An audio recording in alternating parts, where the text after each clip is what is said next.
Hello friends, good morning. কেমন আছো তোমরা সবাই? আশা করি সকলে অনেক ভালো আছো। আমিও অনেক ভালো আছি। তো সবার সুস্থতা কামনা করে আজকের ব্লগটা শুরু করছি। তো আজকে সকাল সকাল উঠে পড়েছিলাম, আর উঠেই আজকে ছাদে একটু গিয়েছিলাম ঘুরতে। তো দেখলাম বাইরের ওয়েদারটা খুব ঠান্ডা, আর মানে বৃষ্টি হবে হবে মনে হচ্ছে। দেখো কিরম মেঘলা মেঘলা করে আছে, আর খুব সুন্দর ঠান্ডা হাওয়া বইছিল। আর দুদিন ধরে যা গরম পড়ছে, ঠিকমতো ঘুমও হচ্ছিল না, জানো তো।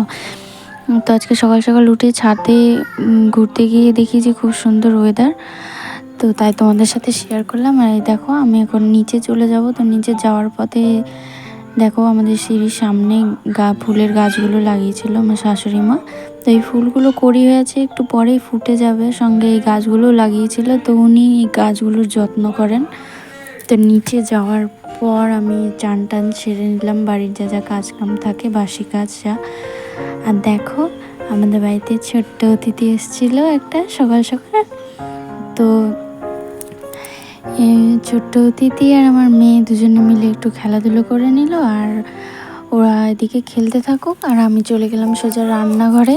তো রান্নাঘরে ঢুকে জানলাটা খুলতেই দেখি যে মাত্রই বৃষ্টি শুরু হয়ে গিয়েছে। আমি যখন ছাদে গিয়েছিলাম সকাল সকাল তখন শুধু মেঘ করেছিল, তো বৃষ্টি এর মধ্যেই শুরু হয়ে গেছে। তো আমি এবার আমার মেয়ের খাবারটা বানিয়ে নিচ্ছি। ওকে সকালে আজকে ভাবছি একটু হালকা খাবার খাওয়াবো, তো সুজি করে নিলাম। আর ওদিকে বরের জন্য একটু আলু ভাজা করে নিচ্ছি, কারণ কালকে রাতের ভাত ছিল, ওটাতে আমি জল দিয়ে রেখেছিলাম। তো সেই ভাতটা আর একটু আলু ভাজা করে নিচ্ছি, সেটাও খেয়ে কাজে বেরোবে।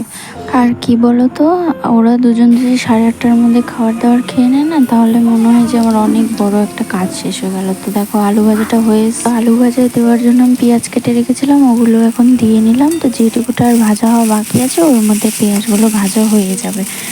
তো দেখো এখানে আমার ভাজাটা হয়ে গেছে, ওকে এবার খেতে দিয়ে দিলাম। ওদিকে মেয়েকেও খাইয়ে নিয়েছি।